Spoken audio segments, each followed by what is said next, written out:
nakuba esemhlabathini kodwa wayengcwele, which is a mystery because this happened before Christ came. Yes. Yebo ndaba le. But ngeke usamthola manje usamele emhlabathini. Ngoba uvukile uJesu wavuka nabo bonke abangcwele. Enofayo ofela enkosini into enzakalayo. Umoya wakhe awulinde emathuneni. La abe umoya elinde emathuneni.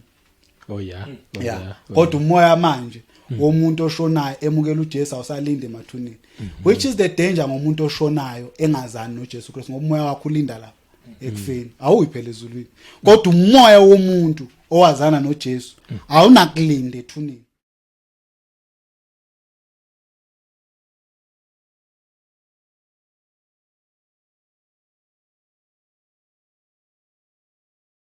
Welcome to another episode of Sisazokhuluma. Once again, I'm your host Umduduzi wakashabangu. Angiphinde ngibonge ukuthi ngibona abantu bebukela, ngibona abantu besubscribe, belike. Nje i-support yenu sayibonga kakhulu. Namhlanje ke futhi as usual angibi ngedwa, nginehambeli ezikhona. Abanye ke sebeyazazi already zikhona, bazozi introduce, bazobingelela baphinde futhi bazi introduce. Ngithi nje wena nje ziprepare lapha endlini la ukhona wherever la uyibukela khona le show, ziprepare nje wena ukuthi uzothola futhi enye challenge namhlanje because ama topic esikhuluma nawo azokuchallenge kwesinye isikhathi in such a way yokuthi uze uthi lento abayikhulumayo la abantu ayikho. Kanti uma ngabe kuseBhayibhelini then asikwazi ukuyiphikisa enye into, kodwa makungekho eBhayibhelini, mina ngiyaye ngithi makungekho eBhayibhelini kuamanga, kodwa uma ngabe kuseBhayibhelini hayi kuyiqiniso. Bengibulisa nje ngalawo mazwi ithi ngibamukele noma ngaqala muphi nje, noma ngaqala ukhanyile ngale, ngiqala wena bhuti ngapho ke sibulise. Siyabingelela. Yes. Kubabukeli nabalaleli basikhulume. Hayi sisazokhuluma. Njengoba sisazokhuluma. Yeah, sisazokhuluma. Bangaze bathi asikhulume kaXolani Gwala. Ngiyachaza njengoba ukhuluma. Akupheli ukukhuluma. Kumele futhi sibe sikhulume. Nalana ke siyabonga nje usifunde sibe khona. Yes. Sizokhuluma ngendaba ezinhle. Yes. The good news indaba zaphezulu. Yes. Lezi kakusiza semhlabeni ezaphezulu.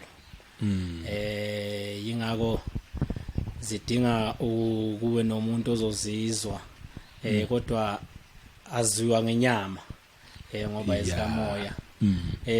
Babukeli enimele nikwazi ukuthi lithi izwi kaNkulunkulu mayikhuluma uPaul lithi ekufikeni kwethu asizanga ngobungcweti bokukhuluma noma bokwazi, kodwa sanqoma ukuthi asikwazi okunye. So njengoba silana nje sizokhuluma ngazo le ndaba lezi, asizanga ngobungcweti noma ngokuthi thina superior noma sazi kakhulu, kodwa akukho kunye sikwaziyo. So chaza kukaNkulunkulu sikuchaza ngomoya wakhe esawamukela okuyiwo siphushayo nokuyiwo osikontrolayo.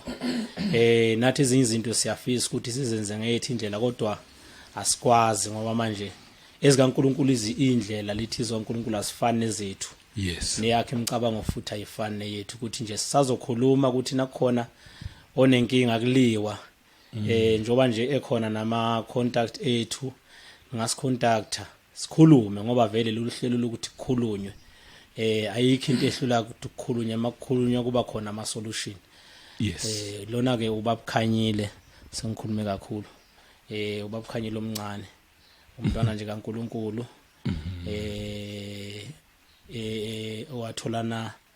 owathola uJesu ngelinye ilanga. Ngiyabonga. Hayi. Sibonge baba Khanyile omncane. Khona nomdala njengoba umuzwa nje bakhona abafundisi lapha. Yeah, khuleka baba Khumalo. Nginibingelele babukeli. Yes. Basisazokhuluma mhlambe nje ngaphandle kokulula nokumosha isikhathi. Siyabonga baba uShabanga ukuthi uphinde usimeme kulolu hlelo. sizokhuluma ngendaba zikaNkulunkulu. Okhulumayo lona uPhelelani ngwaKhumalo. Uthando ngathi ngobaba Khumalo ngoba vele senguye ubaba noma ngimncane nje kodwa senguye ubaba no ngaphandle kokuningi. Ngiyabonga nje kakhulu kuba kule ndawo. Amen. Hayi sibonga. Ayike nami ngibingelele. Yebo. Ababukeli bakho babu Mshabangu ngibingelele nawe. Ngiyabonga nje ukuthi usiphele lithuba. Yes. Lokuthi sizokhuluma. Yes. Sisazokhuluma. Yes, asikaqedi. Sisazokhuluma. Dumisani Khanyile lo. Yes. Ukhulumayo mntwana kaNkulunkulu osindisiwe. Ngihlala khona la Soweto, Fulo North. Yebo. Hayi. Akukho kuningi. Hayi sibonga. Mangaba ubaba Khanyile abangakamazi. Ikhona episode esishuthe nje naye so2. Mawufuna ukwazi more ngaye, akuningi uye lapha ya kwama episode up close and personal.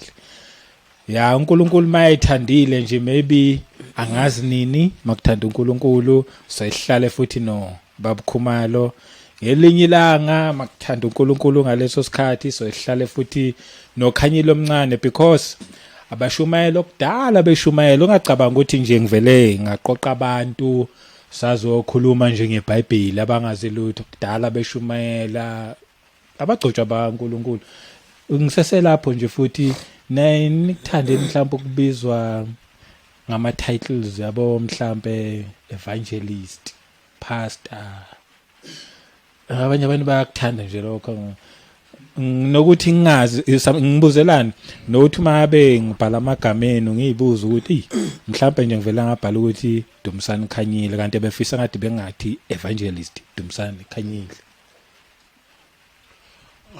Ngasho nje lokho babushabangu. Ithina ofeni mina nje akungiphathi kahle. Oh yes. Ngathi Evangelist. Ungathi Dumisani Khanyile. Oh, okay. Nokhulumayo futhi angathu. Sonke sabantwana baNkulunkulu. Yes. Okay. Nakuwe Khumalo. Yebo akunankinga mhlawumbe nje ukusekela ubaba uKhanyile ngoba indaba le eke yalwisa ibandla ngiyaxoxa ukuthatha isikhathi sakhe kodwa kuyaxabanisa ibandla umbuzo omuhle abanye vele kulama title uma ungambizi ngawo ngiyaxabana kodwa uma ulalela umpostoli Paul ngathi indaba yikho ema title ngoba uma izokhuluma no Timothy uthi abadalo obaba bangangoba bakho babize bathuthe njengobaba osisi babize babosisi abalingana na omama kanjalo okusho ukuthi naku baye nesipho esithile sokuvangela kodwa uletha le level yokulingana nane inhlonipho phakathi kwebandla. It's not about titles. So kuthina indaba ukuthi umvangeli noma yini umsebenzi lo akusi title umvangeli it's not a title, it is a function. Sizokubona ukuthi uyenze lo uma ufuna ukubizwa ngayo futhi unenkinga. Okay, ayibeki. Hayi njalo. Injalo kakhulu. Usalo introduce la nesihloko nje mawuqeda bese sifayile isihloko sanamhlanje. Okay. Injalo cha hayi thina asinankinga njengoba abazalwane sebekhulumile.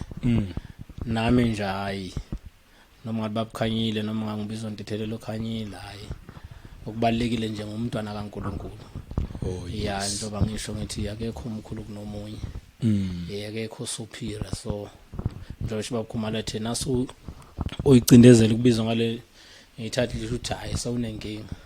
Ngoba lana azilanga izikhundla azelanga amathathu izele nje ukuzokwenza umsebenzi kaNkulunkulu. Thina siyinceko sikaNkulunkulu. Yezwakala. Yebo. Ihloko esikhuluma ngaso ihloko siyazi ukuthi si sensitive kakhulu. Njoba sokhuluma ke ngale hloko ngoba uhlelo njoba lisho ukuthi sisazokhuluma. Yes. Yebo ngoba ziningi into ekhulunywayo kodwa uthi uNkulunkulu ezakhe indlela sifana nezethu nemicabango yakhe ayifani neyethu.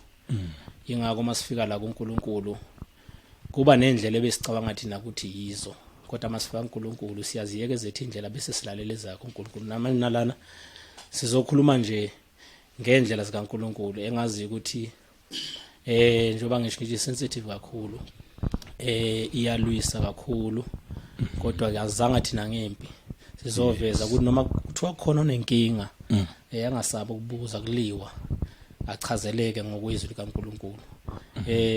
Sizokhuluma ngendaba kaNkulunkulu nendaba yabantu abangasekho nendaba yedlozi. Isihloko esizokhuluma ngaso namhlanje. Hayi, very interesting topic. Nawe lapho khona nyasho nje uyasho ukuthi ya bazokhuluma ngoNkulunkulu abantu abangasekho nedlozi. Bengithi abangasekho nedlozi into eyodwa. Yabo nje, but without wasting any time asivele singeneni kuyona. Sawuthola impendulo nje namhlanje. Mhlambe siyabonga nababu Khanyile ngosihloko. Ukungena nje kuyo le ndaba njengoba usishilo bafowami. Ihloko sithi uNkulunkulu umuntu ongasekho nedlozi. Kusho ukuthi njengoba nje umusibhekile kukhona esikuvezela kona. Kusho ukuthi kukhona abantu abakhona. Kukhona abantu abangasekho.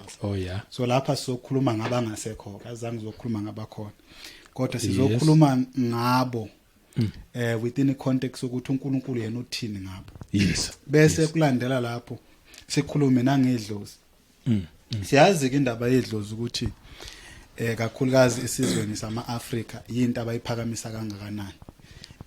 Idlozi baye bathi abantu bakubo asebalala njengoba usushilo ukuthi omunye umuntu uzothi manje why laba bekuhlukanisa bethi ongasekho noma abungasekho nedlozi. Le ndaba kusindaba uNkulunkulu angayikhulumanga. There is why sithi uNkulunkulu ongasekho nedlozi. Indaba yabangasekho nedlozi akusi into uNkulunkulu ezwini lakhe angayikhulumanga. So yinto ekhulunyiwe. Then the question is uthini uNkulunkulu ngomuntu ongasekho nangedlozi? Uthi thina esiphilayo si-interact kanjani noma sibheke kanjani lezi zinto zombili noma labantu bobabili abangasekho nedlozi? Ngabe uNkulunkulu uyazivumela ukuthi thina esiphilayo sikhona ukuthi siphinde sikhonsult noma siqhumana abangasekho noma usho kunye imibuzo leso iphendula. Ngabe uNkulunkulu uthi kumele yini ukuthi thina esiphilayo sihambe siyobuza kwabanedlozi noma sisebenzisa idlozi uxhumana nabangasekho? Imibuzo lezo phendula. Hence isihloko sithi uNkulunkulu abangasekho nedlozi. Right. So mawuba ukhanyila ke khafuna ukueda singaya khona lapha embhalweni sivele sisibheke nje ukuthi ngokwakho uNkulunkulu uthini. Sizwa lapha kuDeuteronomy 18. Okay. Usakhuluma nje lokukhumana. Kubalekile ukuthi njoba sizokhuluma ngale ndaba. Siqale sazi yena uNkulunkulu ukuthi ubani. Yes. Understand yena ukuthi ngelinga ngoMoses uNkulunkulu uyambiza umbiza esihlahleni ezivuthayo. Uthi Moses hambe eGibhithe okhipha abantwana bami. Ngizwile ukukhala kwabo. Yes. Uthi mabexoxa noNkulunkulu beqhubeka uthi ngizothi ubani ongithumile. Uthi ubatshele ukuthi ungikhona. Uye ungithumile. So uNkulunkulu ngokhona wayekhona. Wayekhona futhi umhlaba ungakabi bikho. Konke okukhona kwavela ngaye. Yes. Angithi isihloko sithi uNkulunkulu umuntu ongasekho. Yes. Fanele sazi uNkulunkulu ukuthi wayekhona idlozi lingakabi bikho. Wayekhona umuntu obizwa kuthiwa umuntu engekho. God was there. Yep. Yes. Hey, wathinta enye indaba isiyahlehlisa sisa kuGenesis. Isisiqaleni ukuthi sisimazi uNkulunkulu ukuthi uNkulunkulu ubani. Uyabona nje lapha kuGenesis 2. Okay. uGenesis 1 uverse 26. Mhlambe nje babukhanyile usifundele. Ufundeka kanje uGenesis chapter 1 verse 26. uNkulunkulu wathi masenza abantu ngomfanekiso wethu basifuze babuse phezulu kwezinhlanzi zolwandle nezinyoni zezulu nezinkomo nomhlaba wonke nezilwanyana zonke ezinobuzelayo emhlabeni. Isinqumo sokwenziwa komuntu ukuthi umuntu nje abe khona babushabanga sivela kuNkulunkulu. Akekho umuntu ngaleso sikhathi wayesizana noNkulunkulu asibonisane ukuze kube khona umuntu. Kodwa uNkulunkulu wakhethela yena ngokwakhe ukuthi uzokwenza umuntu. Ena kunento ayishoyo lapha ukuthi umuntu makenziwe ngomfanekiso wakhe uNkulunkulu. Yes. There is a deep and a very hidden meaning yomfanekiso kaNkulunkulu. Ngelinye ilanga yokukhuluma ukuthi umfanekiso kaNkulunkulu yini, ngoba umunye umuntu mekhuluma ngomfanekiso kaNkulunkulu vele acabanga ukuthi umuntu umfanekiso kaNkulunkulu, kanti cha umuntu wenziwe ngawo umfanekiso kaNkulunkulu. Uyabona ke lo nto. Mana ke nje abantu akhona abayifayela nama uyiphinde futhi thina sazi ukuthi vele ngumuntu ngumfanekiso kaNkulunkulu. Yazi ijwayelekile. No, wenziwe ngawo. We copy umfanekiso. It's like there's an original image. Yeah. And when we copy the original, uma sifuna incwadi yabaseKolose iyaziveza indaba ukuthi Jesus, he is the image of the invisible God. But so now iyasitshela manje ukuthi who is the image? Yeah. The image is Jesus. Umfanekiso noma ungathini uyisithombe saNkulunkulu ngabe uJesu. Thina kuthiwa senziwe ngawo lo mfanekiso. Uthi uNkulunkulu wabheka umfanekiso wakhe. Okuyini obonakalayo. Ukuze azokwenza thina emfanekisweni wakhe. But it's a revelation, so ikhuluma ngelinye ilanga. Ngoba thina sikotshelwe kulento uNkulunkulu ayibheka athi umfanekiso waNkulunkulu akusinje ngokuthi mhlawumbe masibheke ithombe lezi mabe kushuthi camera to sing the image. No, the living being. Who's that living being? Is Jesus, who was there before the creation of the, who created the world and the earth. Lithi izwi kaNkulunkulu ukukhuluma lithi akekho akabona uNkulunkulu nangelinye ilanga kuphela indodana enjani esesifubeni esikayi bese ethi akekho wazuyise kuphela indodana, akekho wazi indodana kuphela ubani. Lithi uNkulunkulu akabona. Then lisitshela ukuthini ngale nto le. Thina ngaso sonke isikhathi makukhunywa ngezwi kaNkulunkulu lisho izinto sithi akabonwa la emhlabeni. Ngeze ukuthi nangale kunzima ukumbona. Uyakhona ukuyifihla ngoba uNkulunkulu umoya. But ukuze umbone wenze njani? He has an image, or he has an image obani uKristu. Nokumazi uNkulunkulu communicate with man with that image. So let the verse that says he is the image of the invisible God. Ayiphelele la emhlabeni. Even in the other side. If you want to see God ubone uJesu. Ngakho sasela sithi uJesu Kristu uJehova, but asingaphumi esihlokweni ake sihlale la esihlokweni esithi senziwe ke thina uNkulunkulu. Ngiyazi ufuna siqhube kuyoba itopic yangelinye ilanga. Wena subscribe le channel khona mase sifike kuleyo topic ungekuluza asiqhubeke. Yes. Khona ufuna ukusho uthini? So izwi kaNkulunkulu lithi thina sakhiwe uNkulunkulu. Yeah. Decide la yena ngokwakhe. Wathi ngizokwenza ubani? Ngizomenza umuntu. Ene kunezinto abalayo la. Uthi ufuna umuntu ukuthi enze njani? Abe basifuze. Babuze phezulu. Okukhona lokuqala. Masenza abantu ngomfanekiso wethu. Masibenza abantu ngomfanekiso wethu. So umuntu ufanele usemfanekisweni kaNkulunkulu. Number 2. Basifuze. So umuntu kufanele afuze uNkulunkulu, angafuze enye into. Ukuze umuntu abe umuntu kufanele afuze uNkulunkulu.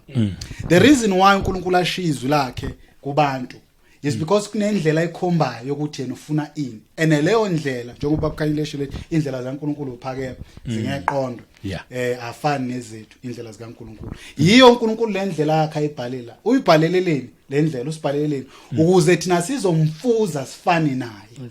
Ngoba uma singalandeli lokhu uNkulunkulu akushoyo ukuthi mina ngithandani, mina ngihamba kanjani, mina yini engikufunayo, then sigcina singamfuzi uNkulunkulu. Lapho khona sekuthi umuntu akusumuntu lo yinja, akusumuntu lo isilwane.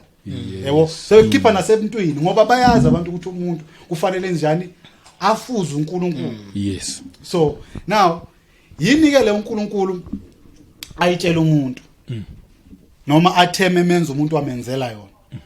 Siyazi ngokombhalo yazivezela ukuthi uNkulunkulu ufuna ukuthi umuntu ezwe yena alalele yena. Ngakho uNkulunkulu laphana kuGenesis 2 emesemenzela umuntu sembekile ensimini yaseEden.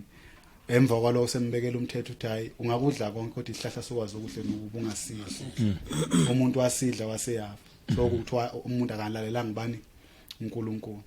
Then uNkulunkulu ukhulumileke ngale ndaba yabangasekho nedlozi. Then the question is, lokhu uNkulunkulu akushilo thina siyamlalela yini? Yilokho kokuzo unpackwa namhlanje. Okay. Asiyenike la kulokhunja. Ngoba masingamlaleli sesisukile kumfuzeli. Sesisukile kufanele naye. Kufanele naye. Yeah. Sesenzo kwethu thina. Ngoba phela fanele sifane naye. Senze njengoba ukufuza mekuthi umuntu eyokufuzile kuthiwa. Thola umuntu wenza njengawe. Oh yeah. Ngabe uNkulunkulu naye usebenzisa amadlozi. Ngabe uNkulunkulu naye usebenzisa abangasekho. Siyamuza uJesu athi uJesu Kristu ekhuluma nabasadethe uNkulunkulu asuka abafileyo. But ukhuluma ngenye language kukhona kushoyo nalapha. Ngabe thina ke sivumelekile yini eseshilo uNkulunkulu akasebenzi ngabafileyo. Sivumelekile yini ukuthi thina siloku sibhizi sisebenza nabafileyo. Okay. Asesifundeni la ku Deuteronomy 18 sifunda uverse 9. Abanye bayathi mabekhuluma ngale ndaba bathi uJesu Kristu wahlangana ne bathi namadlozi akubo uMoses noElijah so ikhuluma le egcinini akuzange kube njalo. Okay. Elijah noMoses akusidlozi lika Jesu. Oh yeah. Jesu Kristu is God. Yeah. uJesu ngeke abe nedlozi. Akanadlo. So no mosinganye nasenyameni awusingafunda nje bakhanyile. Deuteronomy chapter 18 verse 9. Isihloko sithi ukubhula kwabezizwe nabaprofeti bamanga. Nxa usufike ezweni uJehova uNkulunkulu wakho akunika lona, awukufunda ukwenza izinengiso zalelo lizwe. Bangafunyana kuwo umuntu odabulisa indodana yakhe noma indodakazi yakhe emlilweni, noma umbhuli, noma ohlola imihlola, noma owenza imilingo, noma umlumbi, noma owenza iziphonso, noma obhula emadlozini, noma umthakathi, noma umlozikazana. Ngokuba yilona lo ozenza lezi zinto uyisinengiso kuJehova. Ngenxa yalezo ziningiso uJehova uNkulunkulu wakho uyabaxosha phambi kwakho. Mawuphelele kuJehova uNkulunkulu wakho ngokuba lezi zizwe uyakuzidla ziyabalalela abahlola imihlola nabanamadlozi. Kepha wena uJehova uNkulunkulu wakho akakuvumelanga ukwenza kanjalo. Okay. Ngithandi lokhunjani isignature lo oyifunda lapha I think ubani verse 14 lithi kepha wena uJehova uNkulunkulu wakho akakuvumelanga ukwenza kanjalo. Kunezinto engifisa ukuthi mhlambe sibheke la. Number 1 uNkulunkulu le ndaba noma leli verse noma lenkulumo uyikhuluma nabantwana bakaIsrael. Okay. Esingasho ukuthi amaJuda mhlambe sibabhanqa nje bonke. But nake ngifuna kuvele ayengakhuluma uNkulunkulu la nama Africans babu ushabanga. Okay. Ngoba esikhathini esiningi abantu bathi mangabe sikhuluma le ndaba bese bethi izwi kaNkulunkulu leza ukuthi lizosichithela ini lizochitha amasikethu. Uyayizwa indaba? Oh yeah. Yeah, mase sithi nje uNkulunkulu akahlangani nokubhula emadlozini. Bathi yabona ke lencwadi le iBhayibheli lethwele ukuthi izochitha izinto zabazani zabantu abamnyama. Kodwa izwa la uNkulunkulu ukhuluma nani nama Israelite. Yes. Ekukhulumeni ukhuza abantwana bakhe okungasiya ama-Africans ukuthi lezi zinto ningazenzi. So kusho ukuthi ngamanye amazwi nabo babezozenza lezi zinto kodwa uNkulunkulu uyabakhuza. That's number 1, that's the first thing esithola. Number 2 la uIsrael njengoba kukhulunywa naye uIsrael wayephuma eGibhithe eya eKenani. iKenani siyazi ukuthi ayikho eAfrica. iKenani ayele ko Middle East noma ise-Asia enye continent le. So la uNkulunkulu wayengakhulumi ngezinto ezazenziwa ama-Africans. Anganoma leyazwakala ngoba baphuma khona eAfrica phela iGibhithe seAfrica. Yeah, ngifuna ukuya lapho. Kodwa zangasho lutho uNkulunkulu ngezinto ezazenziwa eGibhithe futhi akasimaze sikaze simuze ukukhuluma ethi eGibhithe babhule emadlozi uyabayeka nje ngezinto zaseGibhithe. Mase bephuma ke eAfrica lesi defender ngokuthi sithi izwi leza lizochitha izinto zama-Africa. uNkulunkulu seyakhuluma bayapi baye eAsia abeze Africa. So uNkulunkulu yabathi lani yakhona eAsia kunabantu abenza lemkhuba ababhule emadlozi hayi eAfrica hayi abamnyama kodwa le Asia.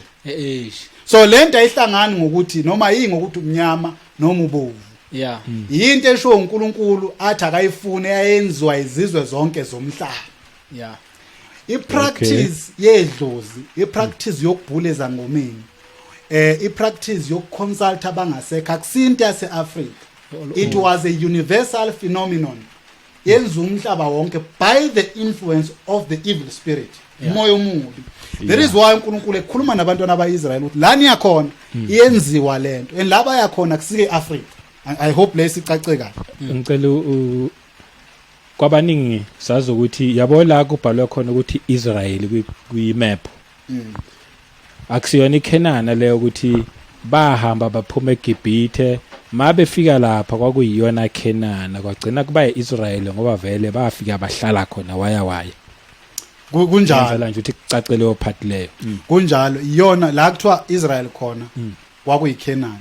But the point esiyenzayo la ukuthi leyo ndawo le ayikho eAfrica namanje nje Israel ukhona ezisizwe enawukho eAfrica. Is either bamthatha bamethanda bamfake eEurope kodwa nje because iposition yayo ungathi wela endaweni kodwa awukho eAfrica. Okufanele kucacile ukuthi Israel akekho eAfrica. Le Kenana uNkulunkulu ayebakhuza ngaye izinto ezazenziwa khona kuyilezi yayingekho eAfrica. So akusizi into zama-Africans lezi.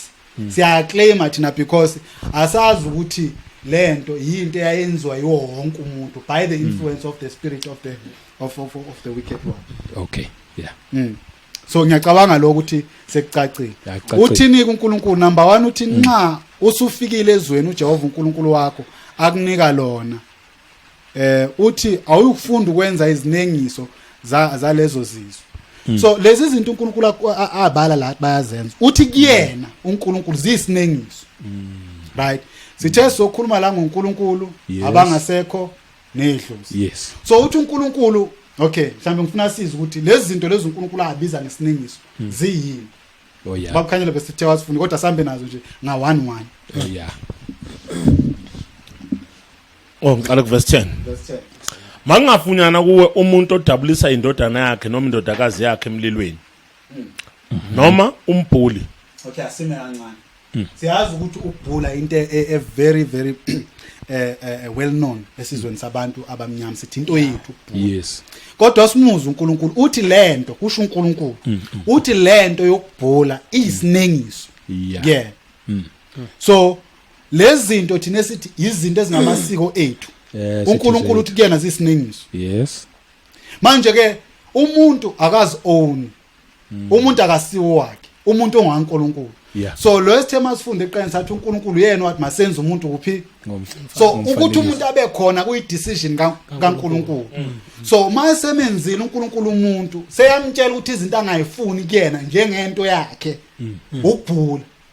Wena umuntu uyakuthanda uthi iloko kwangodwa uNkulunkulu okuyena owenza umuntu uthi ukubhula akakufuni uthi kuyisinengiso kuyena. Yezwakala. Number 2 mhlawumbe ngaloko ngiphazamisa kakhulu okay.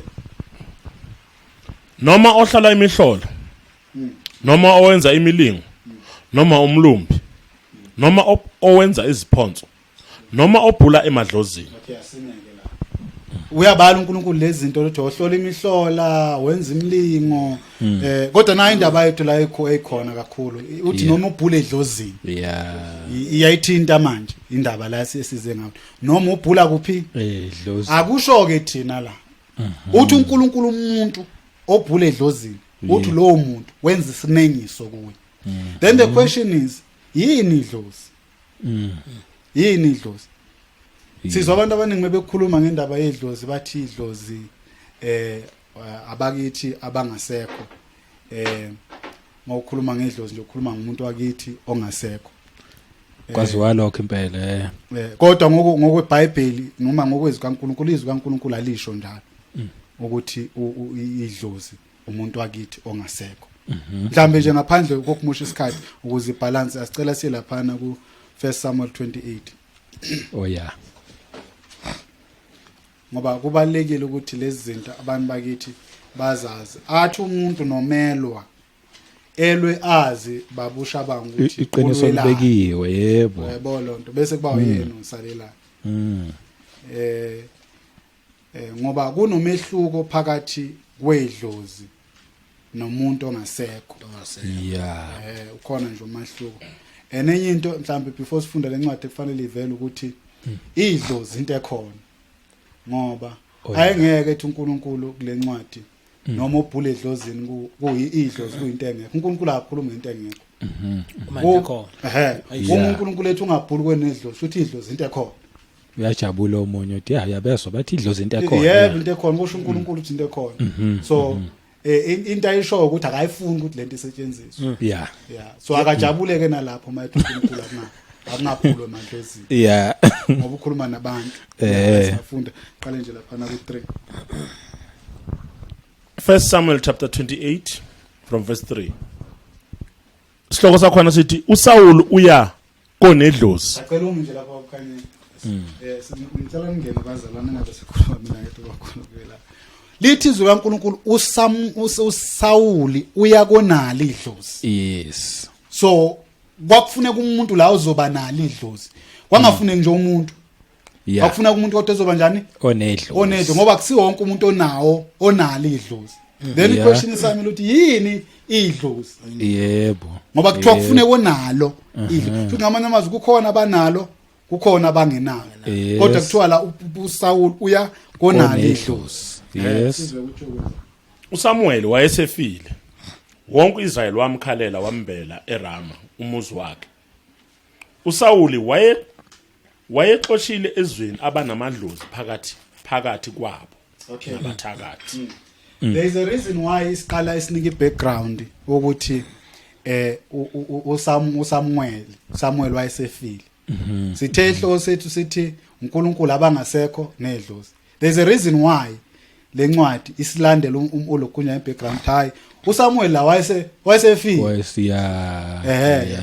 bese iyaqhubeka iyachaza ke ithi ulokhunjani uIsrayeli wambela ezweni la kubo kuphi futhi umuntu wayesencwatshiwe lo mayiqhubeka ithi mabukhanya uSawuli wayexoshile ezweni abanamadlozi phakathi kwabo nabathakathi wonke umuntu onawo lo moya wedlozi wayebaxoshile lokhunjani uSawuli so singake sibuza umbuzo nje la mhlawumbe nangicacisela umbukeli ukuthi ngabe uSawuli wayexosha abantu abangasekho yini ngoba lithi izwi laNkulunkulu wayexosha abanamadlozi so kodwa akekho umuntu ongavuma la uthi hayi uSawuli wayexosha abantu abanabantu abangasekho I don't think ukuthi nano lokunjani nano Sawuli wayengayo ngoba umuntu ongasekho phela ngini siyavumelana sokuthi hayi umuntu nje osuke efile ongasekho umoya wakhe awumubi there is a reason why uSawuli exosha labantu because lo moya akuthiwa abanawo edlozi futhi ngathi unenkinga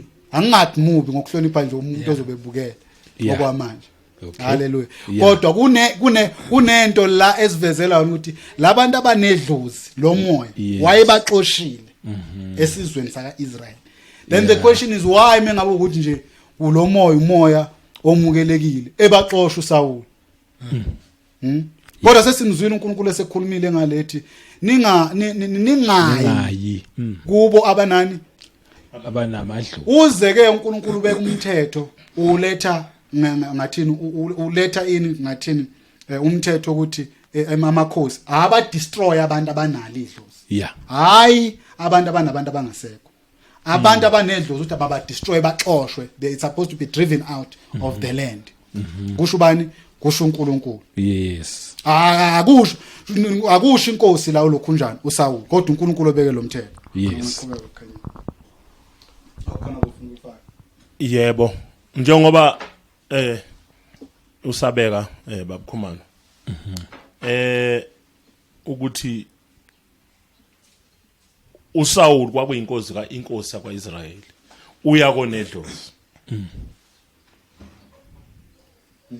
yena uSawuli eyinkosi wayebaxoshile bonke abantu abanedlozi yes njengoba sichaza baba Khumalo ukuthi akukhulunywa ngabantu la ababengabana abangasekho khulunywa ngomuntu ngabantu ababe nedlozi yes especially mhlambe umuntu elingene kuyidlozi ngenze example mhlambe umuntu onedlozi ingakho eyako nedlozi njengoba sikhulumile ukuthi uNkulunkulu uyosishayela umthetho ngithi uyositshela ukuthi lokho akakufuni lokho uyakuthanda singabakhe uyaphinda la kuLeviticus chapter 19 verse 27 ngigcwalisa kulamazwi ukuthi wayebaxoshile uSawuli okay abanedlozi yes right owesilisa noma wesifazane elikubi idlozi noma umthakathi bobulawa nokubulawa bakhandwe ngamatshe igazi labo libe phezulu kwabo ngibalisela kulamazwi akhulunywa ukuthi babexoshiwe futhi kunezinto uNkulunkulu ayezisho ukuthi mabenziwe zona esizweni sakhe yezwakala ukuthi owesilisa noma esifazane elikubo idlozi benziwe njani akhandwe ngamatshe benze njani babulawe igazi labo libe phezulu kwabo yazi kukhona ngizabonga kukhanya ukhona into evezayo la uNkulunkulu ukhuluma nesizwe sakhe fanele ihambe la ile kuvela ufuna ama-Africans aphume la aphuma ama-Africans kule ndawo azongena uma seshumayela ivangeli why ngiwakhipha because ayathanda ukuyifaka kule mthidlo zelawo akusile lawo fanele icacele ngifuna ukisho ngenkani futhi kuze nongithukayo azi kahle ukuthi lento ngisho with a very bold stature idlozi akusinto ama-Africans uNkulunkulu ukhuluma ukuthi lo moya une-possibility yokungena abantwana bakho ba-Israyeli and subonile lo moya uphila kulezi azizwe Israyeli oyakuyena kuthiwa khona kulezi azizwe abanali kungasu ama-Africans and izwa uNkulunkulu kubantwana bakhe ukuthi ube kumthetho onzima kanjani uthi umuntu kubantwana bami abantu bakhe Israyeli ozotholakala nalo moya wedlozi makakhandwe ngamatshe akakhulumi ngama-Africans awaphuma ama-Africans kulento azongena masemukela uJesu right ngoba yathanda ukuthi afika afake ezintweni zikaNkulunkulu ekubeni engakangeni la le ndaba lesekufundiswa abantwana bakaNkulunkulu sekukhulunywa nomuntu othi ngimukela uJesu njengenkosi nomsindisi uyinkosi empilweni yami uNkulunkulu sethi wena umntanami uthi ke onjani akahlangani nomoya wedlozi ngayinokuya ene lento akayiqali namhlanje ngoba sekushunyayelwa ivangeli wayisho kudala mangathiwa kubala iminyaka uthi mingaki iminyaka la mhlawumbe o4000 BC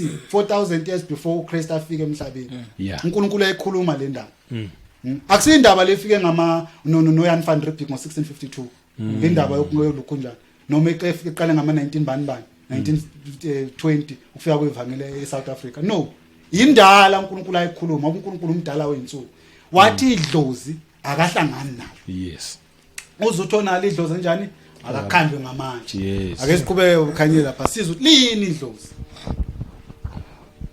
qhubeka no Samuel ne verse 4 amaFilisti abuthana afika amisa eShunemi uSaul wabutha wonke uIsrayeli wamisa eGilboa lapho uSaul ebona impi yamaFilisti wesaba inhliziyo yakhe yathuthumela kakhulu uSaul wabuza kuJehova uJehova kamphendulanga nangaphupho nanga Urim nangabaprofeti wayesethu uSaul kuzo izinceku zakhe ngifunelene wesifazane onedlozi ukuba ngiye kuye ngibuze kuye izinceku zakhe zathi kuye bheka kukhona wesifazane onedlozi eEnidori verse 8 uSaul waziguqula wembatha ezinye izingubo wahamba yena nabantu ababili benaye bafika kowesifazane ebusuku wathi ake ungibhulele ngedlozi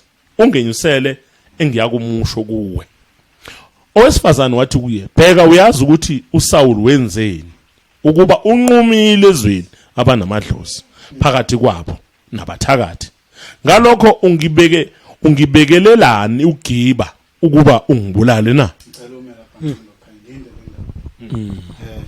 la siyezwa inkosi yokuqala kaIsrayeli ebese sizwile ukuthi uNkulunkulu wayesebenzisa ukuthi bakhiphe labantu abanamadlozi uNkulunkulu akasayiphenduli ngoba uNkulunkulu wayexabene naye noma yayiyonile phambi kaNkulunkulu ayiphenduli ngabaprofeti akayiphenduli ngeUrim akayiphenduli ngamaphupho ngelinye ilanga mhlawumbe sokuthothi uRim so yakhathaze ukuthi manje uNkulunkulu engangiphenduli uzokwenza njani isiyakhumbula ukuthi hayi man kukhona enye indlela esetshenziswayo ukwazi izinto ithi ngifuneleni owesifazane onani onedlozi hayi ngifuneleni nje owesifazane kodwa ithi ngifuneleni onali idlozi ngoba ifuna impendulo siyezwa lapha ngazo verse band obumfunda bukhanya uthi awungibhulele ngedlozi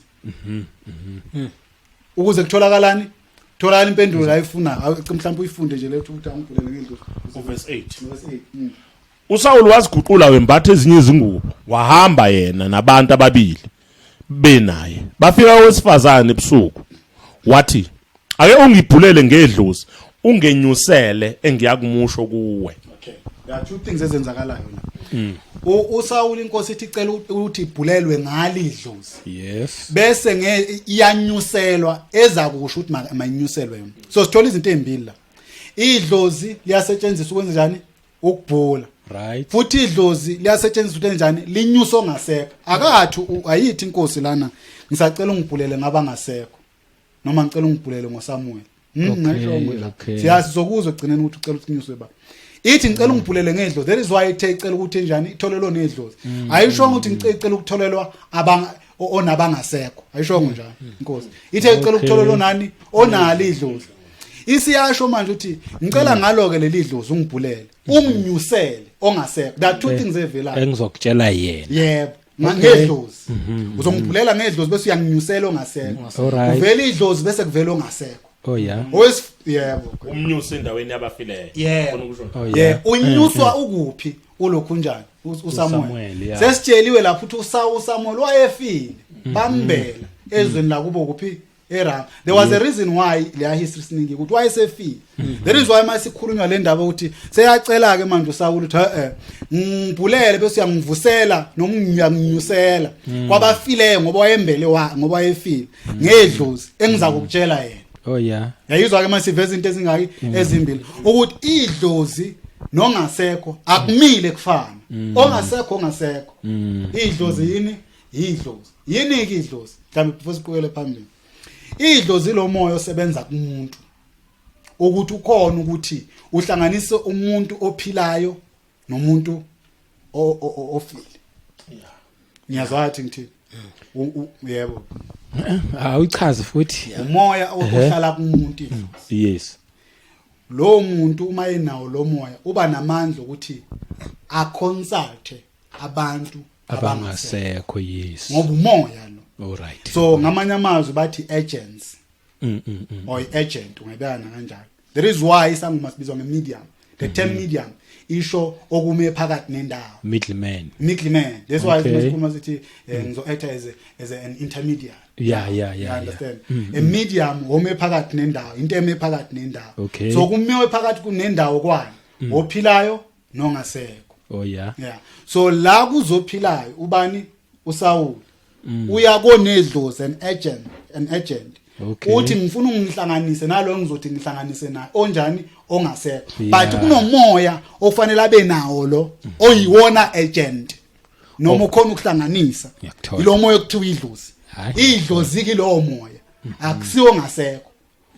Idlozi lo moya okhona ukuxhumanise ophilayo nongasekho. Kunento engifisa ivele la. uSawuli noSamuel babe ngasizihlobo. Ngoba uzokuza umuntu ethi ngesangomeni bese ethi isangoma sitshela indaba zakho ngabakini abangasekho. Ngabakini abangasekho. Oveza enye point ke lapha. Akusiyabakini abangasekho lapha akusetshenziswa kubo uSawuli lapha. And uqinisile ngoba kaningi kwazi ukuthi idlozi umuntu wakithi ongasekho. Especially futhi ongizalayo. Siyayibona ke manje ukuthi mayisidida kakhulu ngoba abantu bayisho lento kodwa hamba esangoma kuthiwa sinabantu abenjani abalisho ukuthi abakini abangase basukela nje umuntu abangamazi bamlanda lethi ngoba khona ukusuka la yobhula le maputo. Babakini badideka bakhona ukweqa ulwazi beqimfula abashona emaputo bafike bahlala le kulokhu njani yebo lonto le. So idlozi leli akusini umuntu wakithi ongasekho. And number 2 ovuswayo la akudingeki ukuthi kube umuntu wakini ongasekho. Yeah, ngoba Samuel osinye isibongo. Yes, isizwe siyi1 but wesinye isibongo uSolo wesinye isibongo. Okay. Ngathi okudingakalayo la masibheka kudingeka kube umuntu owazi indaba zakho. Oh yeah. Yeah. Lo vuswayo ngoba uyasho phela naye uyabona ukuthi ungathi owaziwe ngalento engizoyibuza. Yes. Nani? Yes. Udinga kube umuntu ongathi wazi indaba zakho. So noma ngabe umngane wakho mayezazi indaba zakho ngathi ungasitshela isangoma singasisebenzisa. Oh yeah. Angivusela umngane nami lapho ongasekho. Azongitshela uma sekwenzakala. Yeah. Noma umuntu osebenza naye emsebenzini mhlawumbe ngakhuluma indaba zakho ngoba unayo relationship nawe. Uzuyibona lento ukuthi isebenza kanjani. Abantu mabeyobhula esangomeni. Baye bathi asathene iskipha sakhe. Iskipha sakhe sinani? Abasifuna esiwashiwe. Bafuna lesaqeda bathole siqaqeda kusigqoka sinensila yakhe. Le nsila kufunakalani ukuze kuzosetshenziswa lengubo inensila kuzobizwa labantu abazoba related nawe ngalensila. Ngani lo lemoya yabantu aba related nawe. Okay. Uzokhuluma le ndaba ngoba indaba yamadlozi nezangoma ayisenawo amandla kangaka ngenxa yegazi likaJesu. That is why sinezangoma ubona nje ukuthi ayike isangoma lesikodwa ashaya khona ebathi isangoma esidla imbumo. Because of the blood of Jesus Christ nomsebenzi wenziwa uJesu Kristu. But look at this during this time.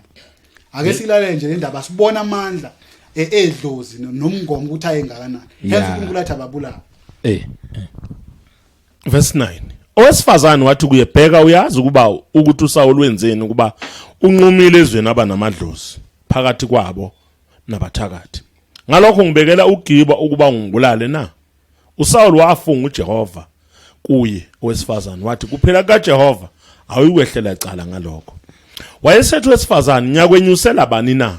Wathi ngenyusele uSamuel. Lapho wesifazane embona uSamuel wamemeza ngezwi elikhulu wesifazane wakhuluma noSawuli wathi ungikhohliseleni na ngokuba unguSawuli. Inkosi yayisithi ungesabi ubonani na? Owesifazane ngathi kuSawuli ngibona uNkulunkulu ephuma emhlabathini. Wathi kuye unesimo sini na? Wathi kukhuphuka ixhegu limboziwe ngengubo. uSawuli wabona ukuthi kunguSamuel wakhothamela phansi ngobuso wakhuleka. uSamuel wathi kuSawuli unginyakaziselani ukuba ungenyuse na? So la into esitholayo sesiyabona ke manje uyamcela uSawuli ucela ukuthi makanyuselwe bani? uSamuel. Yes. Eneveli isangoma senjani? Siyamnyusa ngempela. Kunabazalwana abathi hayi lana kunyuswa nguSamuel. Abazalwana musana ukushintsha izwi likaNkulunkulu ake saba address la. Nina namanga ninenisho njalo kunyuswa nguSamuel ngoba izwi likaNkulunkulu lisitshela ngokusobala kwanyusa uSamuel. Yebo. Lize liyasho futhi lithi ekunyuseni kwakho wayefana nesimo saNkulunkulu. Uthi kwakuumuntu wayengcwele nakuba esemhlabathini kodwa wayengcwele. Which is a mystery because this happened before Christ came. Yes. Yebolo ndaba le. Angeke usamthola manje usamele emhlabathini.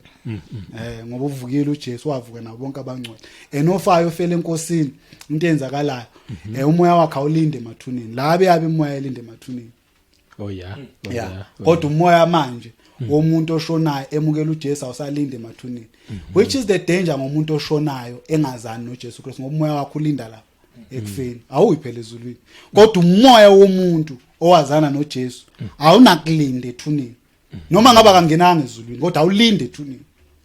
Yebo awutholakala usebenziseke. There is why izangoma zilwanga amakufinyela evangeli angikube ngibe blunt nje la ngoba ziyazi ukuthi siphazamisa umsebenzi wazo and we are weakening their strength by ukutshela abantu mukelana uJesu ngoba the moment umukela uJesu kwenzakala lithi nina ukuphila kwenu kusho incwadi abaseKoloshe 3 mangaphosile lithi ukuphila kwenu kufihliwe ngoKristu kuNkulunkulu bese lithi uma lokho ukuphila kwenu embula nani nizokumbula kunye naye ngani ngenkazimulo so ukuphila kwabantu abakholwayo kufihliwe ngoKristu kuNkulunkulu kanti enye into abantu abakholwayo ukuphila kwabo sekunguKristu Jesu kuNkulunkulu.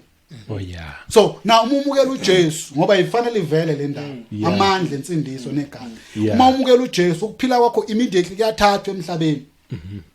Uthi usemhlabeni kodwa ukuphila kwakho kungaphila emhlabeni kuphile ezulwini. Yes. Ubonakale ngale dalweni zezulu kodwa la lezwa kunezulu kuba ngayibhera lithi phela nina anisezanga entabeni enjani ephatheka lithi nizwe kuni kwisiqu sani sengelosi bese liyawathi namazubulo alotshiwe libale kuqhubu liqhubu ngani siphila la emhlabeni masimukela uJesu kodwa ukuphila kwethu kube siswese kungale emazulwini. There is why siyasaphila ngenyama kodwa siphila ngomoya. Izinto ezizenza noma sikhuluma abantu abaqonda ukuthi sithini. Yikho lihamba lethi iBhayibheli futhi sihlele naye esandleni sokudla. Kodwa sila. There is why nezinto esikhulumayo. Abantu bathi laba what's wrong with these people? They are shallow minded bakhuluma izinto ezingaziyo yona iningabe izinto ekhulunywa amaKristu nje namhlanje that are coming into being sasikhuluma sithi hey khatheni zokugcina kuyokuba nje bethi i-conspiracy theory sikhuluma sakhuluma nangendaba ye-COVID-19 nange-vaccine sathi scam lesi kuyavela manje ukuthi lezi zinto bekuyi-scam zonke abantu abebethi thina hey sifanele ukukhishwa emphakathini senzeni hey sibulawe ibabulalile i-vaccine ziningi izinto ezibenzile ziyavela manje i-scam lezi zinto kunama-inquiries enzakalayo le-America amaKristu ayilokhu emithi hayibo nidlala abantu so but coming back to the point umuntu emukela uJesu ukuphila kwakhe kuyathathwa kufihlwe kuNkulunkulu ngoKristu Jesu so lo moya unawo amandla lo akasekho umuntu okholwayo noma wayekholwa kudala njengoSamuel usengathola lo moya emhlabathini akasekho bavuka babonakala eJerusalem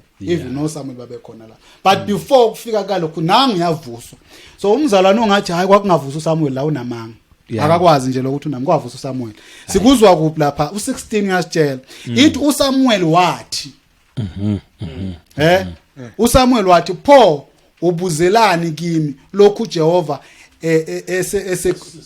esesukile kuwe waba yisitha sakho na u17 besethi uJehova wenzile ngokwakhe njengalokho ayakhuluma ngami so akusuSamuel kanjani akusuSamuel kanjani sibuye kulo moya but siyawabona amandla lo moya edlozi emvusa umuntu ongasekho kwabanjani kwabafile uNkulunkulu uthi akayifuni le ndlela okuhlayo lukhunjana okusebenza kwabantu akusho thina uthi uNkulunkulu akafuna abantu bahlangane noma basebenzise idlozi lo moya this agent spirit ukuze bayobuza kwabanjani kwabangasekho ngoba uSawuli la wayezobuza ukuthi kuzokwenzakalani phakathi kwami nempi noma phakathi kaIsrael nempi yamaFilisti wayefuna impendulo nabantu mebeyesangomeni basuke beyobuza indaba zabo bafuna impendulo athi umuntu ayemsebenzeni akhambi kahle hey kwanjani hey ake ngiyobuza babona baze bayibize kwathi kwabamanga ngazi wayo kumuntu namanga bathi ake bathi ake siyobuza kwabamanga right bafike kodwa basuke befuna ukwazi ngani ngendaba zabo exactly nenkosi uSawuli ayefuna ukwazi ngani indaba zakhe but usebenzisa indlela uNkulunkulu ayichithile yedlozi uNkulunkulu akafuni ukuthi umuntu enze njani asebenzise idlozi ukuzazi indaba zakhe akayifuni lo nto le so uyicacisile umuntu owenza lento incwadi kaDeuteronomy sisitshelile yathi lowo muntu uyisinengiso noma lento ayenza yini isinengiso kuNkulunkulu umuntu nje uma yenza lento le that is an abomination to uNkulunkulu sesakhuluma sathi umuntu udalwe uNkulunkulu akazenzanga umuntu yebo kusukela eqaleni ke uNkulunkulu emenza umuntu akakazi uNkulunkulu appointe iagent ukuthi umuntu uzohlangana ngayo uNkulunkulu ngaleyo agent uAdam nisembona lapha uNkulunkulu bezela yena azokhulumela noAdam nangalesikhathi umuntu esonile uNkulunkulu wazela yena wakhulumela nobani akathumelanga umuntu akathumela omunye sihambe sahamba sabona uNkulunkulu esedevelop enye indlela yokukhuluma nomuntu ethumela ingelosi akakazi uNkulunkulu nangelilodi la avuse umuntu ongasekho ukuzokhuluma ukumvusa nje emathuneni azothi sengiyakuthuma ke angikhulumi ngalento abanye abantu enokubenza namhlanje ukuthi mhlambi ubanjwe near death experience lokuthi uthi mhlambi ulele bese uyafa uhambe ezulwini akusukufa phela lo ngikhuluma ukuthi umuntu kuvusa umuntu ethunini avuke kuthiwa hayi nangu sezokhuluma izindaba ziselokhu nje zazi zabantu uNkulunkulu usebenzisa ingelosi wase noma ezela yini isikhathi nesini throughout umbhalo le ndlela le yokuthi abantu bazi indaba zabo ngokukhonsathi abangasekho uNkulunkulu uyikhuzile kusetshenziswa kwedlozi yazi kuloko kushoyo nami nje sengiya-eda ngokufunda nangokulalela lokho kushoyo ukuthi idlozi lamvusa lo onedlozi owesimame wamvusa akuzange kube owesimame okhulumela uSamuel sithola uSamuel kuuyo okhulumayo direct mangabe ukuthi ngempela siyaya kwaba namadlozi namhlanje kusho ukuthi kumele ngabe bayavuka sizwe kubo ngoba nangu Samuel phela kukhuluma yena akathi owesimame uthi Samuel uyambona uSoli kanti futhi okuxaka kakhulu ukuthi mangifunda la uthi uSoli ungihluphelani futhi uSamuel yes uSamuel uthi ungihluphelani futhi kahlahle laba bangasekho uma bevuswa ngalolu hlobo bayahlushwa yini makulokuyo kocontact lapho ukuthi ngifuna abangichazele yeah siyabahlupha ngoba angisuke kusho thina sithi the you must rest in peace. What is to rest in peace? Oh yeah so manje mawuzosibhale nasemathuneni mawuzathi ulalele babushabanga bese ngifika hey vuka ngenze njani thola busalela ukuhlukumeza futhi yeah yeah ngiphazamisa impela futhi yeah but yeah ngiyabona khanya isachazwa nje le ndaba yedlozi iyacaca iyezwakala ya ngoba lana sizokhuluma bakithi yes ya asibi nabantu sizokhuluma nabantu abadala uNkulunkulu njengoba nathi sidala uNkulunkulu sokhumbuzana la ukuthi singumfaneki uNkulunkulu nayesidala wasidalela ukuthi sifuze yena uma sifuza yena senze njengaye sikhulume njengaye sicabange njengaye yes ya ngoba phela uma sesikuyo uNkulunkulu usifake yakhe ingqondo so uma ikhuluma ngale ndaba yedlozi uma uNkulunkulu nozobheka uma uNkulunkulu eyikhuza kusho ukuthi ayiveli uNkulunkulu kumele nje sicacise lapho yebo njengoba uNkulunkulu nje ekhuza ethi kungayiwa konile uNkulunkulu ngeke akhuze into evela kuye eapprove uye manje ke mayingaveli kuNkulunkulu ivela kubani yeah very good question ivela kubani futhi ke ivela kuSathane kodwa ke kuliqiniso ukuthi abantu abayifuni leyo nto leyo mazothi ivela kuSathane kushuthi abantu abe consult kunedlozi kufanele ube consult kuSathane ngoba phela lo moya kaSathane le singasho futhi sithi ngoba uSathane phela usenza ngemoya usenza ngamademoni elinye lamademoni kaSathane ngoba phela uSathane eminingi imikhakha asebenza ngayo noma ke izuzokala kabuhlungu shuthi uma yokhonsatha konedlulu usuyokhonsatha kolenye le demoni lika Sathane ngoba phela uSathane injongo yakhe ukuthi azophambana noNkulunkulu ukuthi azokwenza lokho against uNkulunkulu so manje abantu nabe consulta kwaba namadlozi okusho ukuthi uNkulunkulu lo nkulunkulu lo okuyena odala abantu lo nkulunkulu lo kuyena ongayifuni lento le kusho ukuthi usuke ngekho manje mabezothi uNkulunkulu ngoba phela abantu bathi uNkulunkulu namadlozi so kuyaveza la ukuthi uNkulunkulu akasebenzi akasebenzi uNkulunkulu nedlozi ngoba idlozi lumoya kaSathane uNkulunkulu nowakhe umoya uneyakhe indlela engako baba Khumalo ushilo lwathi bekathumane ngelosi uNkulunkulu unendlela zakhe uNkulunkulu ingakhethi indlela zakhe asifani nezithu ingakho le ndlela wayibona uNkulunkulu thina singakayazi njoba sasiyilwela manje wayibona uNkulunkulu ukuthi nanyi indlela ezayo iletha uSathane indlela yokwenzana yokubhula konedlozi ngoba phela kusho lento le into emingenayo umuntu akusiyo into ayamkela kogogo nomkhulu cha into ayingenayo ngoba uzothola umuntu nathi ungena kulo moya uzokuthi uyahamba emanzini uyongena emanzini manje bembuza ukuthi abantu bakithi na ingena yibo basemanzini kusho lapha emanzini kusuke kunento ayakuyo kusunento yomngeni ingakho mayebuye phuma seyisangoma esiphelele aphuma sekabhonga ngoba uma ungaya nomulandela ukuthi kahle kahle lapha emanzini lapha ingakho kakhulu abantu bathanda kuye ezibeni nawuthi uyabheka ezibeni kunani kunenyoka inyoka isimbulaza abantu isimbulaza uSathane kusho ukuthi abantu nabelo bebhizi bebhula kwabanamadlozi kukunye noma yiko vele ukuthi bakhonza uSathane bayofuna impendulo zabo kuSathane and uSathane akanazo impendulo zabo uSathane namanga ingakho ke kuthiwa kuya kwaba namanga njoba kushiwo nje ukuthi kuqala engakafika uKristu abantu njoba akwazi ukuthi amthole lokho njani ubani uSawuli kwakungafani namanje ukuphila kwethu kufihle kuKristu. Yes. Yeah, so ingako ngithi ingako uzothi na uthi uyabheka izinto zamanje uma kuthiwa kuyenzeka uyahamba umuntu ayobhula animahamba mayobhula athi uyakwaba namanga and nayibuya abuye namanga vele lento lemikhombe khona la iduzane erimikhombe kumakhelwane axabana umuntu exabana nomakhelwane imikhombe khona la efamily ngoba vele njengasathana ukuthi adunga abantu axabane sabantu abantu phela bazondana abanye baziba athi nami ngizosiphindiselela ngenxa ukuthi uhambile waye njani wayohlola nabehlola lapha into ababuya naye babuya nalento uNkulunkulu angayifuni babuya nalento uNkulunkulu kunayo izosiphindiselela ingakho thina esikholwa asiconsult kwaba nedlozi ngoba idlozi lizosinikeza enye answer ebesingeza ukunikwa uNkulunkulu.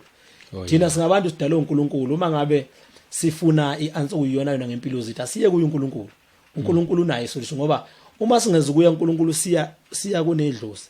Bele sazi ukuthi laphana loya moya kaSathane loya. Lo nje ngengikufihle bakithi. Nabo laba abanedlozi abayizona bayazi ukuthi basebenzela abantu bayazi futhi ukuthi amandla bawathatha. Abathathi uNkulunkulu. Bathatha uNkulunkulu lo walelizwe uSathane. Noma nje sisuke ngoba manje mase abantu befuna into yabo kube ngazathi iyona noma iyahlonipheka bavela bathi hayi nabo basebenza ngomoya kaNkulunkulu kodwa la uNkulunkulu lo moya la kusiwo wakhe. Okay. Yeah, hayi kezwakala impela hayi abazali besayibeka indaba. Siqalile eqaleni sasho ukuthi uNkulunkulu and wadala yena abantu bakhe ngendlela yakhe engekho ngakwenza lokho. Yes. Futhi namanje akekho. Angeke futhi abe khona. Yes. Wadala umuntu ukuthi umuntu abe owakhe. Yebo. Then lezi zinto azikhuluma esizweni sakhe ukhuza bakhe. Right. Ithi incwadi kaJohn 1:12 bonke abamamukelayo bapha amandla. Yes. Manje indlela yokungena ukuthi wamukele uJesu. Yes. Lithi labo abazalwa ngegazi nenyama kodwa abazalwa uNkulunkulu.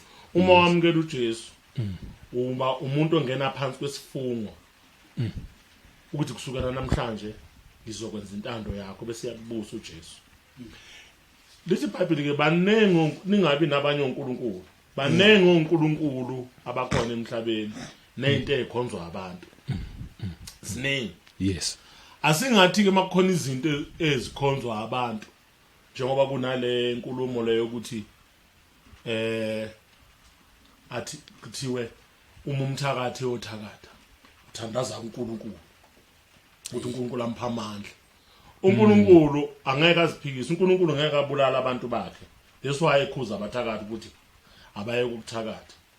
So uSathane uyayiletha lemfundiso yoNkulunkulu basezweni.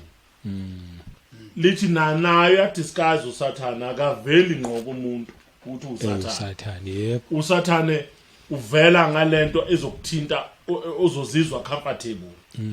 Ngizama ukuthini ngale nkulumo ngizama ukuthi kusakhulunywa ngedlozi. uNkulunkulu uyalikhuza idlozi likhuza esizweni sakhe. Yes.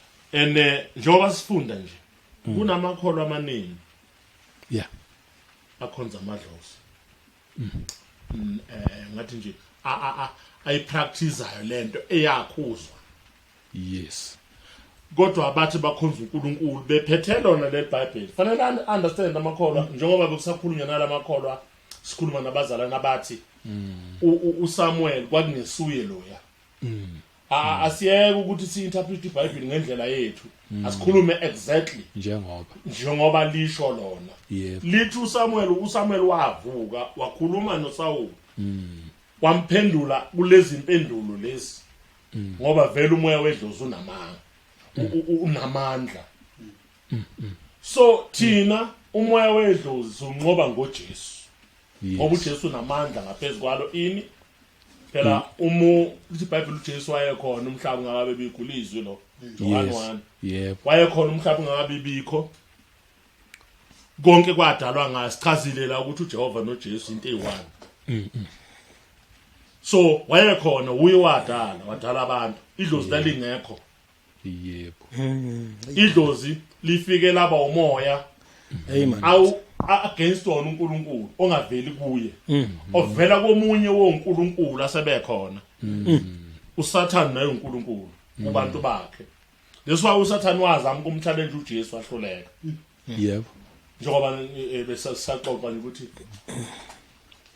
uJesu njengami nje mina ngike ngakuchaza lokuthi umoya obungoma wazama ukungena ngasinda ngoJesu yebo ngabekwa izandla waxoshwa lo moya ngegama likaJesu uyahamba ungaphindi ubuye yes uJesu uyawuvala njengoba esachaza umzalwane ukuthi ukuphila kwethu kufihliwe nobani noKristu masamukela uJesu yes ungakamamukela uJesu uSathane ngabe angenza noma ngabe yini ngawe ngoba we are not protected lithi iBhayibheli uNkulunkulu uthumela indodana ukuthi indodana izoprotect yes indodana protection yethu singena ngayo ezulwini yonke lemoya mayifika siyixosha ngayo yes mina yafika lemoya yes yangithembisa ukuthi ngizofa mangazange ngiwamukele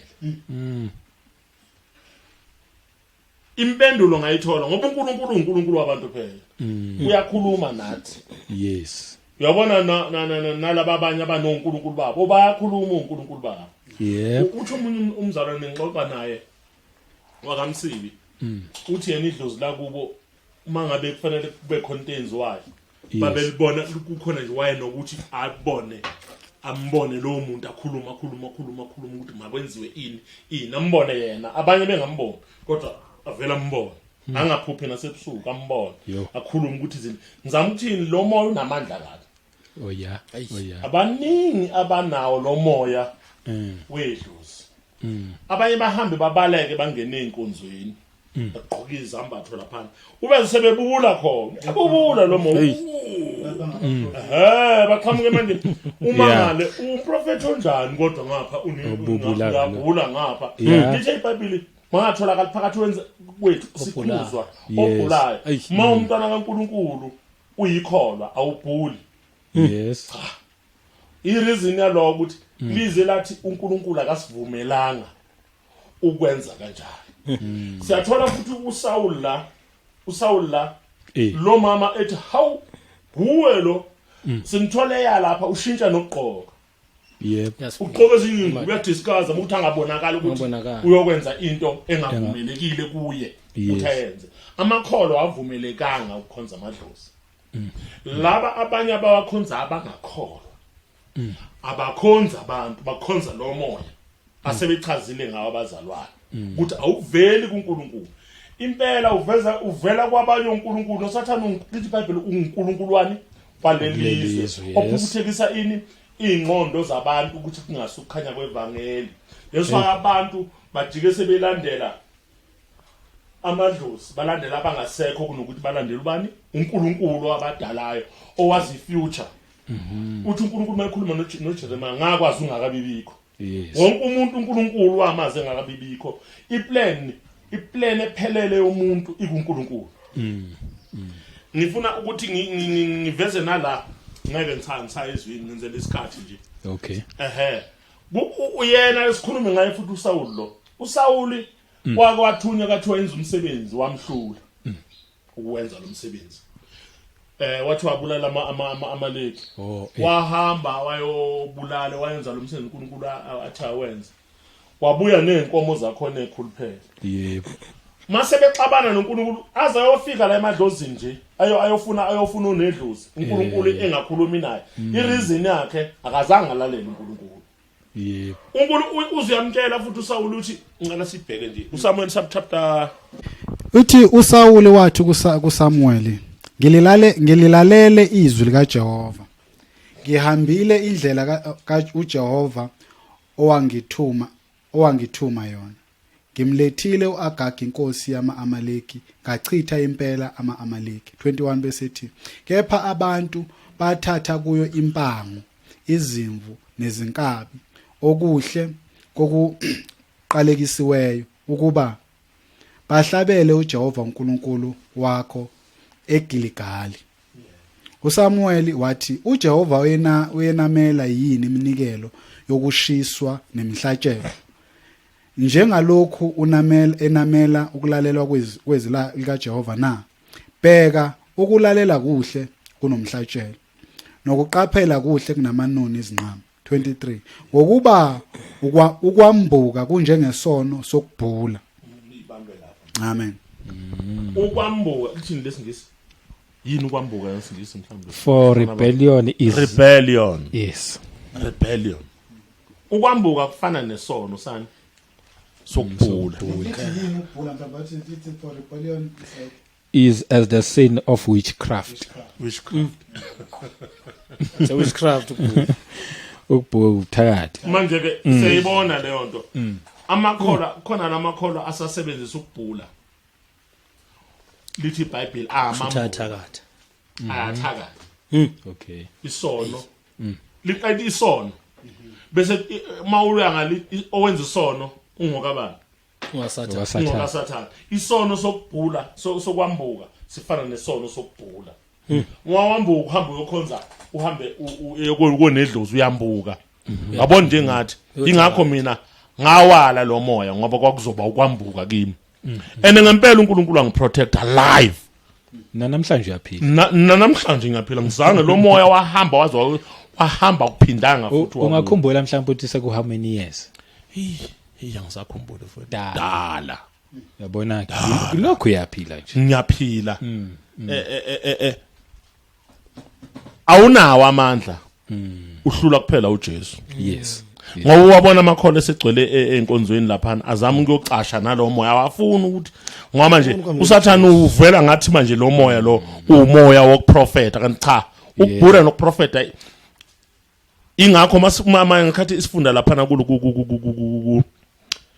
uDeuteronomy 18 lithe isihloko ukungala izono zabezizwe ukubhula kwabezizwe nani nabaprofeti bamanga. Okay, yeah. Ingakho namhlanje sinabaprofeti abathi bayaprofeta kodwa benjani bebhula. Nje uma umuntu ephethe iBhayibheli futhi ngaphesha namathambo yonke into akuhlangani nje inganekwane yakhe uphikisana nento ebhalwe la. Sengizodlula nje ukuthi umnikezele kubazalwane. Ngicela futhi sibheke incwadi kaFirst Chronicles iChronicles zokuqala. Sesibheka manje ukuthi uSamuel kwenzakalani ulo uSawuli kwenzakalani ngaye. Lo esiloku sifunda ukuthi wayobhula konedlozi wenza zonke lezi zinto.